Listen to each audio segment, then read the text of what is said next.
All right, what's going on, everybody? Welcome on into the Auburn Daily Show. I'm your host, Lance Dawe, hanging out here with you on this beautiful Monday afternoon. No Dylan Lark today.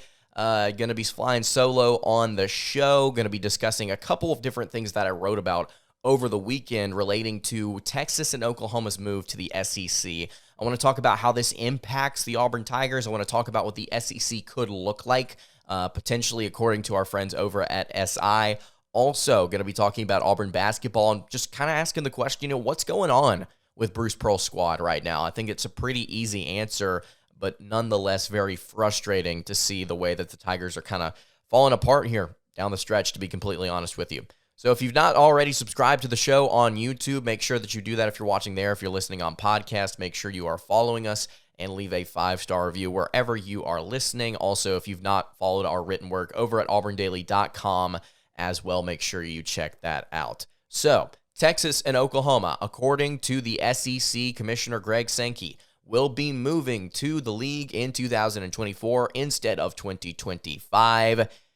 A lot of this was set in motion because Texas and Oklahoma wanted out of the league, and initially the Big 12 and Fox and the contracts with the TV deals and all this good stuff was essentially not willing to get the Longhorns and the Sooners out because they wanted the money that came with the Sooners and the Longhorns for the final season. And then the Big 12 commissioner, his name slips my mind right now, I guess essentially wised up and said, well, there's not really going to be a whole lot of return that we can get out of them this season. And it also makes more sense for us to ship them off to the SEC and get $100 million off of them through this TV contract that we're breaking, and we end up more profitable and all this good stuff. So obviously, the move was made, and now Texas and OU are going to be coming to a league near you if you're listening in the footprint of the Southeastern Conference. So it's really, really weird that Auburn's about to reside in the same league as Oklahoma and Texas. It sounds really strange to kind of say aloud. On top of this, the Auburn and Texas and Oklahoma don't really have a whole lot of history. So it's going to be building up some interesting matchups, I think, here over the next few seasons. It's going to be building up some rapport with these two programs. Auburn hasn't played Texas since 1991. They've only played Oklahoma twice. So, again, I think this is going to be very interesting. Past those matchups, though, there are several ways the expansion of the SEC is going to impact Auburn. And so I wrote about it again over at auburndaily.com. You go check it out there. Here are a few of the ways that Auburn will eventually be impacted. I think the first, obviously, has to be recruiting. The Tigers don't heavily recruit the state of Texas, and they hardly recruit the state of Oklahoma. But the problem here is Texas and OU both certainly recruit in Auburn's footprint. They've got 2 more schools. The league does now with more than enough money to throw around with NIL and recruiting. It makes Auburn's job in the Southeast to recruit a little bit more difficult, and it makes the league's job as a whole a little bit more difficult to recruit. I made this note in the article. To be completely honest with you, this probably affects Texas A&M more than anybody else. Probably. It's more of a shock to them, I think, than anybody.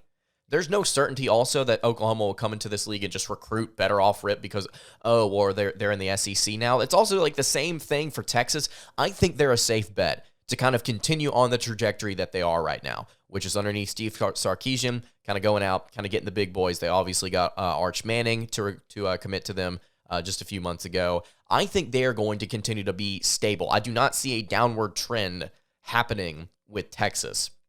Oklahoma is a little bit more interesting, though. As a whole, I want to reiterate, this will make recruiting, bringing in 2 schools with a lot of money to throw around, it's going to make recruiting in this footprint where this league resides a little bit more difficult, not just for Auburn, but for everybody else.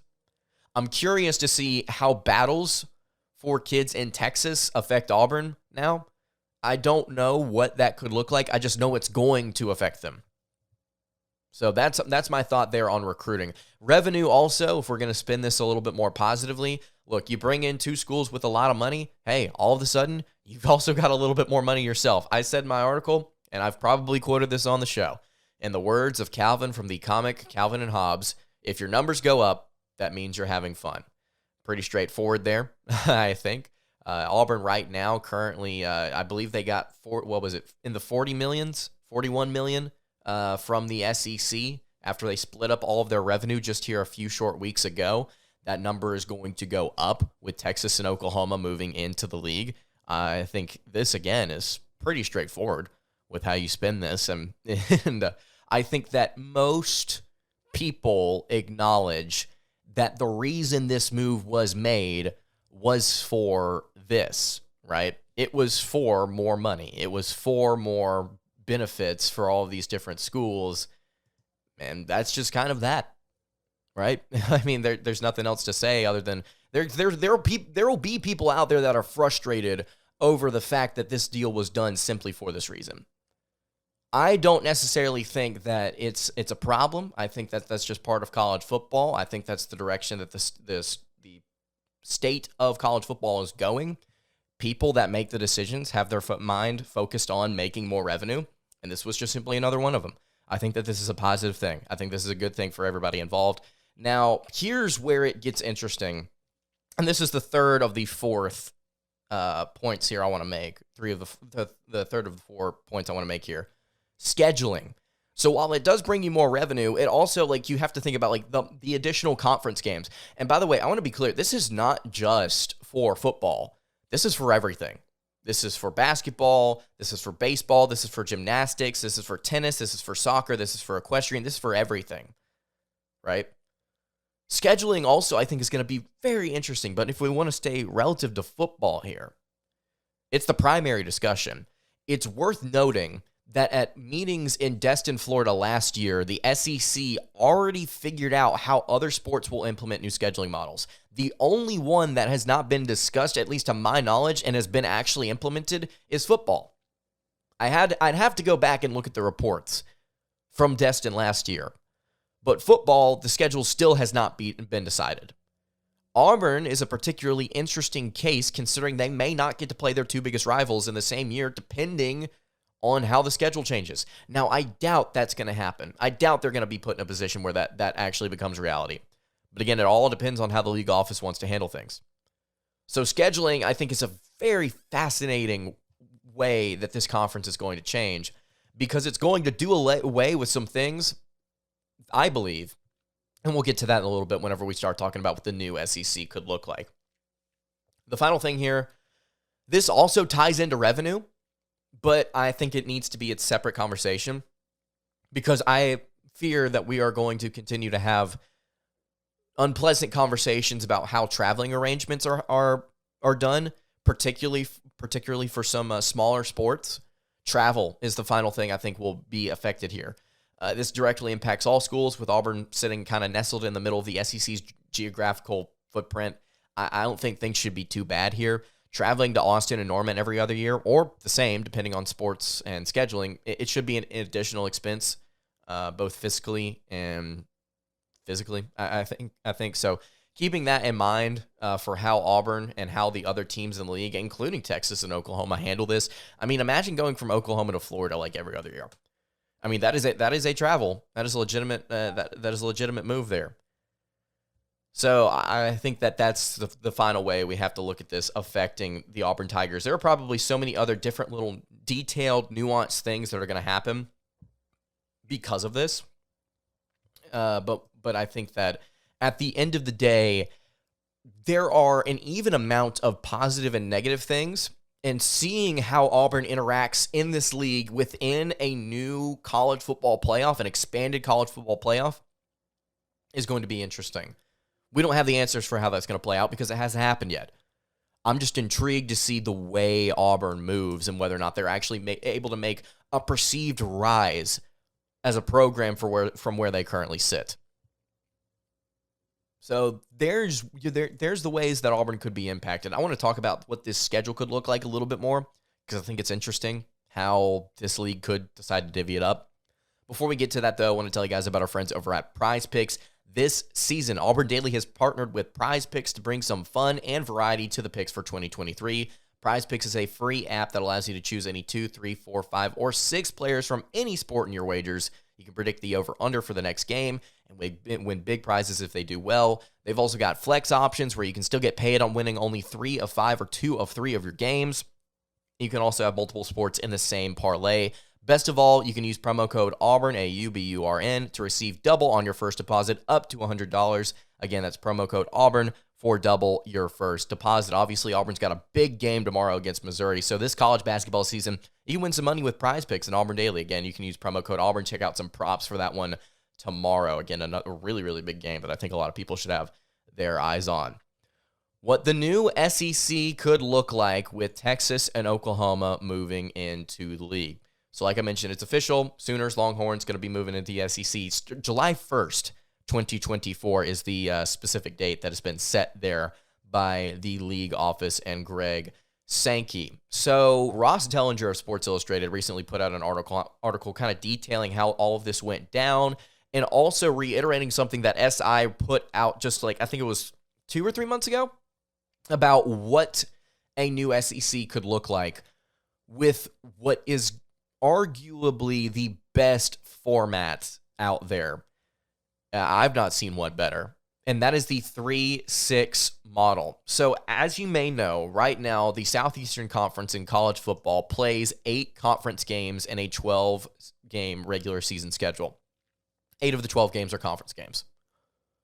What the league is considering doing is, with the addition of Texas and Oklahoma, making this a 16-team super league, so to speak.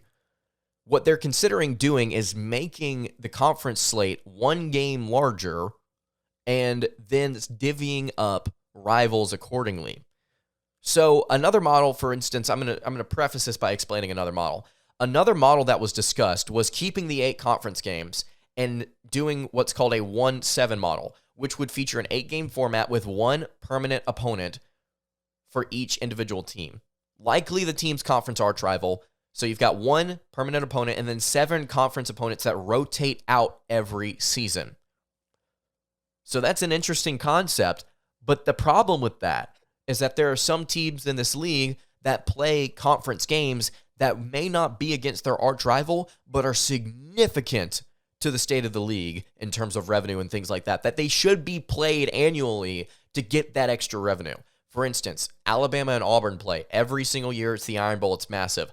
Auburn has Georgia, though. Auburn is also massive rivals with Georgia. Alabama, as of right now, is big rivals with LSU. That's a good game consistently in terms of what it does revenue-wise. So the league has the option to do that. They have the option to take away these extra rivalry games. Georgia, Tennessee. What does Georgia do? Do they go with Georgia? Or, excuse me, do they go with Florida? Do they go with Tennessee? Do they go with Auburn? I mean, how does that work?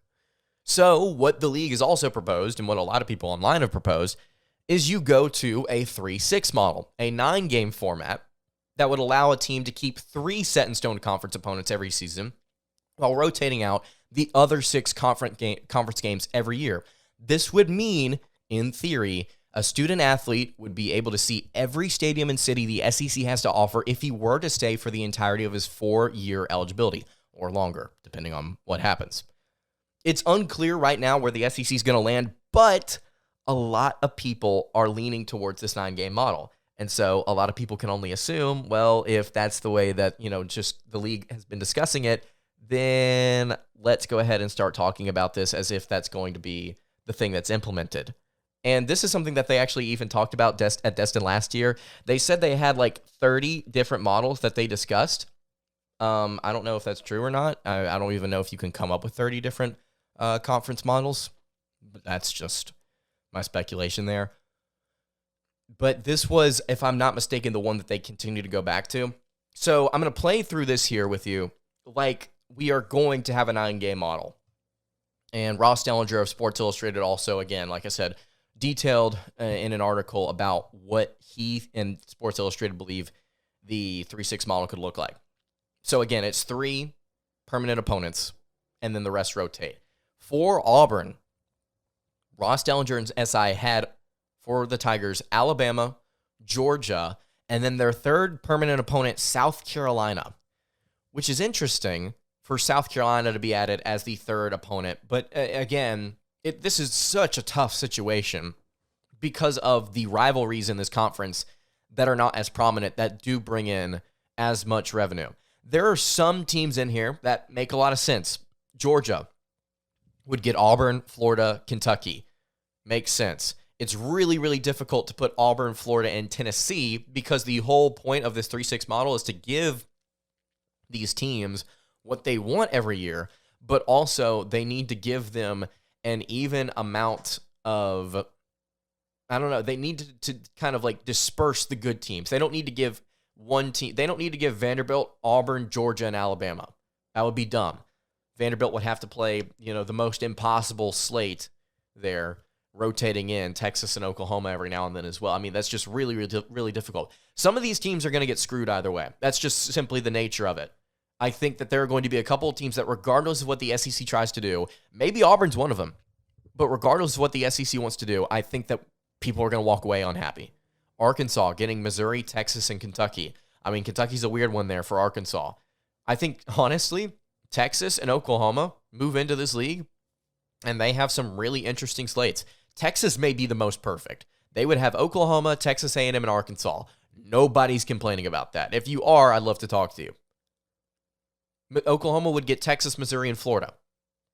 The only thing I would pause with there is I would like to see Missouri, Texas, and Oklahoma for Arkansas slate and let Kentucky get somebody else from the East. I would like to swap them out with maybe even South Carolina and let Auburn play Arkansas. I don't really know what the fan base is feeling on that one.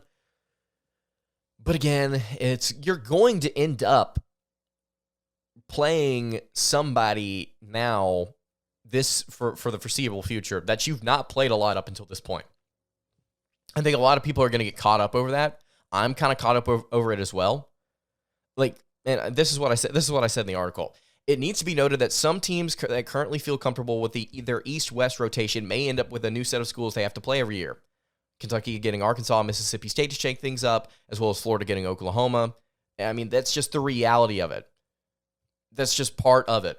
People are going to have to adjust, and they're just going to have to get used to the fact that, oh, well, I'm going to have to play so-and-so now. And that's just part of the new league. Because geographics and what's going on across the U.S. is starting to become less irrelevant. Where you are relative to the rest of your league is starting to become less irrelevant. Look at the Big 12.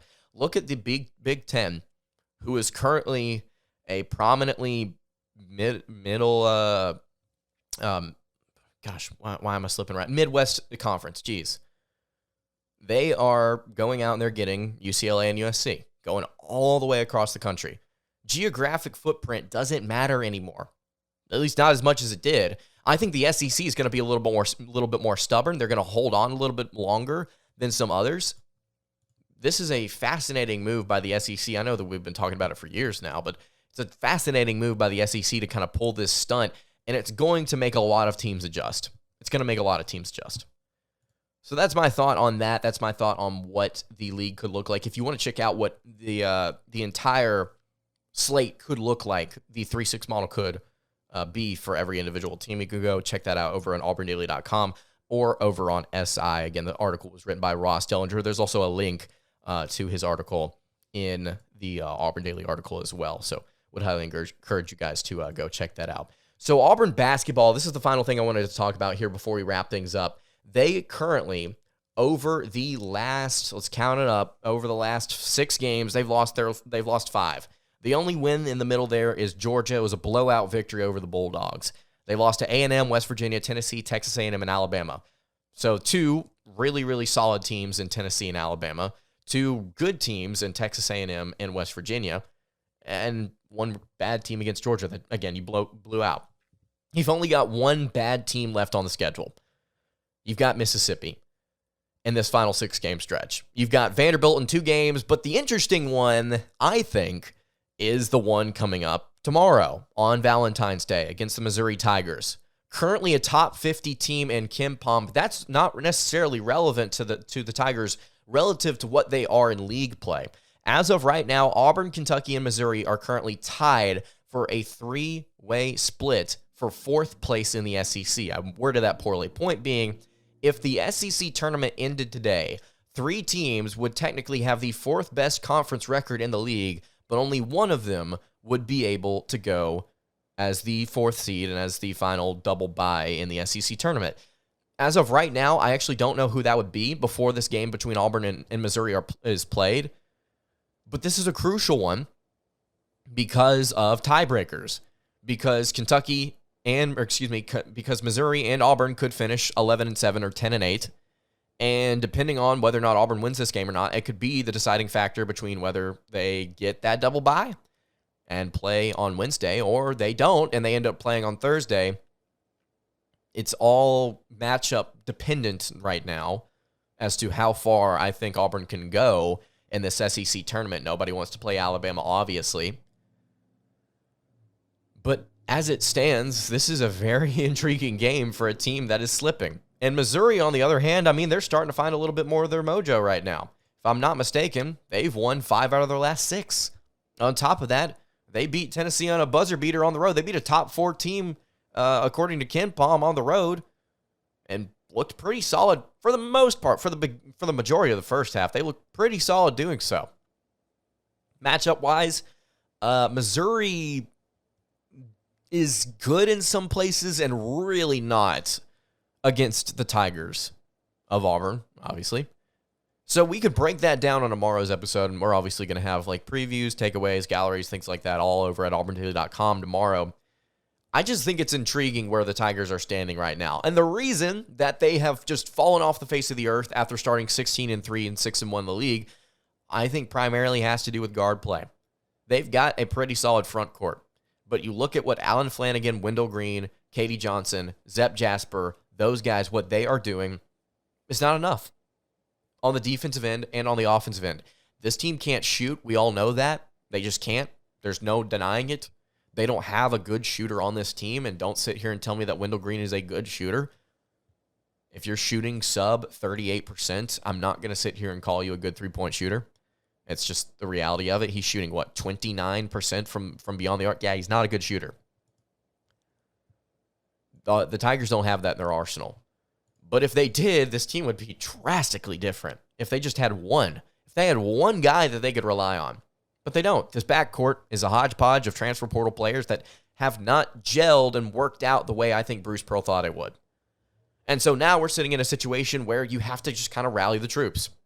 You just kind of have to sit there and hope that, they're going to find the bottom of the net at some point. And it hasn't really happened much at all this year.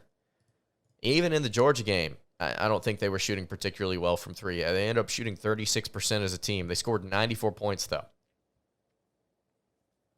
So it's just a spot where you're seeing similar things to last year happen, but you don't have Jabari Smith and Walker Kessler to bail you out. That's where we're at. And Wendell Green, I know that there are mixed feelings on him. Every single game I've been to for the past few weeks, there has been somebody in the stands just bellowing about how Wendell Green needs to get rid of the ball. And I've seen similar things on social media about how he needs to distribute the basketball a little bit more. I would like to point out that he's top 60 nationally in assist rate, and the fact that he's our best ball handler, I think, is a very good thing because we don't have a lot of other people that can score in isolation consistently, maybe outside of Janai Broome and even Jalen Williams. I mean, he needs the ball given to him in certain situations. So Wendell Green, I think you have to be a little bit content with the way that he plays. But overall, man, I don't see this team getting out of this. That's kind of my thought here as we wrap this up. Is they're going to need to show some serious resilience to kind of finish this year strong, because right now they got Kentucky, Bama, and Tennessee to end the year. They need to get as many of these wins before that as possible. Missouri, Vanderbilt, Mississippi, they're projected to win all 3. I just don't know.